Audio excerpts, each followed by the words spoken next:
വിശുദ്ധൻ പറയുന്നു, ദൈവരാജ്യം നിങ്ങളുടെ ഇടയിൽ തന്നെയുണ്ട്. ഈ വാചകം ഹൃദയത്തിൽ എഴുതി വെക്കുക. ദൈവരാജ്യം നിങ്ങളുടെ ഇടയിൽ തന്നെയുണ്ട്. എന്നാൽ ദൈവരാജ്യമാക്കണമെങ്കിൽ നമ്മൾ ഓരോരുത്തരും പരിശ്രമിക്കണമെന്ന് മാത്രം.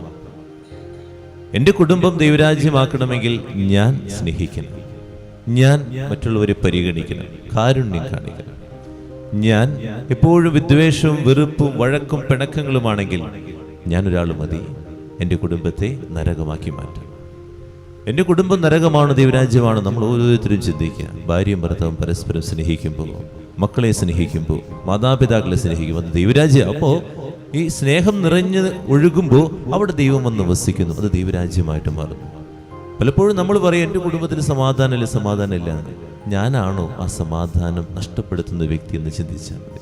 ഞാനാണോ എൻ്റെ ദൈവരാജ്യം ഇല്ലാതാക്കുന്ന വ്യക്തിയെന്ന് നമ്മൾ ഓരോരുത്തരും പരസ്പരം ചിന്തിച്ച് നോക്കുക. മറ്റുള്ളവരുടെ കുറ്റം കണ്ട് എപ്പോഴും ഇങ്ങനെ പറഞ്ഞുകൊണ്ട് നടന്ന് ആരെയും പ്രോത്സാഹിപ്പിക്കാതെ പരസ്പരം വഴക്കുകളുണ്ടാക്കി എൻ്റെ മാതാപിതാക്കളെ സ്നേഹിക്കാൻ പറ്റുന്നില്ലെങ്കിൽ അതൊന്നും ദൈവരാജ്യമായിട്ട് മാറില്ല. എന്നിട്ട് നമ്മൾ മുകളിലേക്ക് നോക്കിയിരുന്നിട്ട് കാര്യമൊന്നുമില്ല. ഈ ഭൂമിയിൽ നീ വസിക്കുന്നിടം ദൈവരാജ്യമാക്കാൻ പറ്റുന്നുണ്ടോ? നീ വസിക്കുന്ന ഈ സമൂഹത്തെ ദൈവരാജ്യമാക്കാൻ പറ്റുന്നുണ്ടോ? അല്ലെങ്കിൽ നീ ആയിരിക്കുന്ന മേഖലയെ, നീ പോകുന്ന ഓഫീസിനെ ദൈവരാജ്യമാക്കാൻ നിനക്ക് പറ്റുന്നുണ്ടോ? ദൈവരാജ്യം നിങ്ങളുടെ ഇടയിൽ തന്നെയുണ്ട്. ഞാനാണ് അത് നശിപ്പിക്കുന്നത്. എനിക്കതിനെ ഉത്ഭവിപ്പിക്കാൻ അല്ലെങ്കിൽ അതിനെ കൊണ്ടു നടക്കാൻ പറ്റുന്നുണ്ടോ എന്ന് ആത്മശോധന ചെയ്യും.